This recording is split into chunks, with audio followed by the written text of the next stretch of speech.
Tax बचाने का हो टेंशन या फिर पेचीदे टैक्स नियमों की उलझन, अटका हो रिफंड या मुश्किल में फंसा हो आपका रिटर्न।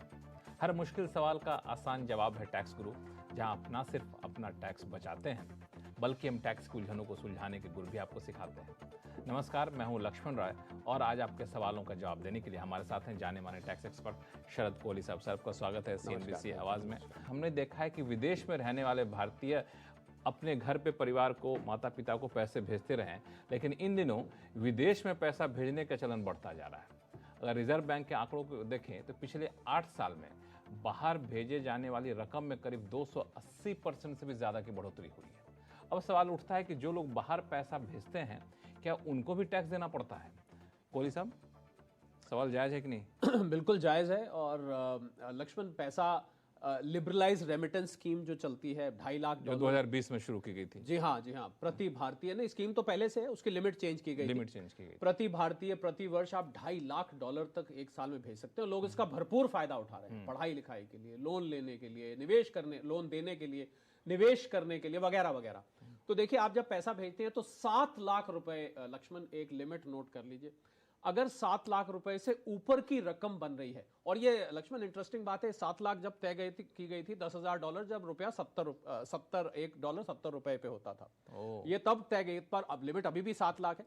तो अगर 7 लाख से ऊपर आप जाते हैं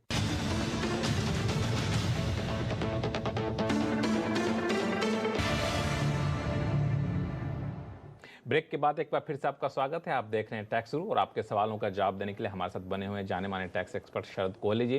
कोहली साहब, हम लोग ब्रेक पे जाने से पहले बातचीत कर रहे थे इनकम टैक्स की, लेकिन कई सारे सवाल GST से बड़ी पेचीदे सवाल आते रहते हैं। तो एक सवाल हमारे पास आया है अलीगढ़ से प्रेम बिहारी जी का, खुद उन्हीं से पूछ लेते हैं सवाल क्या। फोन लाइन पर जुड़ चुके हैं, बताएं क्या सवाल है सर आपके।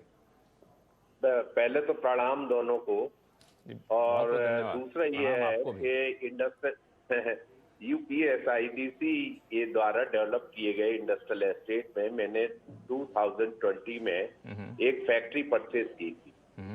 अब एक्साइज एवं CGST विभाग से एक नोटिस आया है जिसमें हमारे ऊपर सेक्शन 7 के अंतर्गत टैक्स लायबिलिटी बनाई गई है। ठीक है, हम ये जानना चाहेंगे हमारे ऊपर ये लायबिलिटी किस हेड में बनेगी। नंबर दूसरा क्वेश्चन है मेरा, 99 years lease transfer CGST supply में आती है क्या, इसके अंदर आती है क्या, जबकि UPSIDC प्लॉट का ट्रांसफर करती है। तीसरा क्वेश्चन है, सेलर केवल बनी फैक्ट्री ही रजिस्ट्री करता है, प्लॉट की रजिस्ट्री UPSIDC करता है, और क्या transfer of lease hold rights पर GST पेएबल है, ये मेरा प्रश्न है। ठीक है जी हाँ, प्रेम जी, देखिए आपके सारे सवाल इंटर रिलेटेड ही हैं। आपने उसको टुकड़ों में पूछा, तो मैं आपको बता देता हूं कि क्योंकि ये कैरेक्टर ऑफ ट्रांसफर लीज है, ये पूरी तरह से इसको फ्री होल्ड नहीं कहते, हम इसको लीज होल्ड कहते हैं। तो क्योंकि ये लीज है, इस पे GST एप्लीकेबल है, और क्योंकि आपने UPSIDC से लिया तो वो एक सरकारी विभाग कहलाता है, तो वहां पर जो प्रक्रिया है GST की, वो रिवर्स चार्ज मैकेनिज्म है।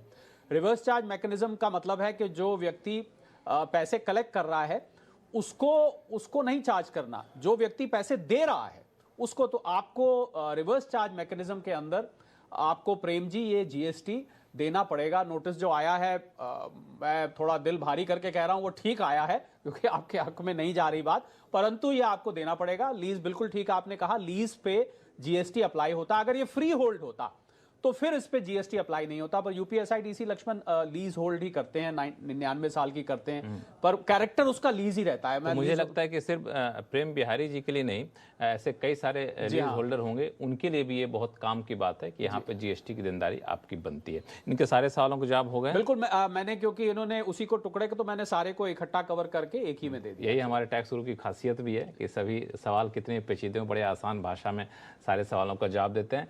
तो टैक्स गुरु में फिलहाल इतना ही। कोहली साहब, आपका बहुत बहुत शुक्रिया सभी सवालों का जवाब देने के लिए। और आपके पास कोई भी सवाल हो, चाहे इनकम टैक्स से जुड़ा हुआ हो या फिर GST से, आप हमें लिख भेजिए tax@moneycontrol.com पर।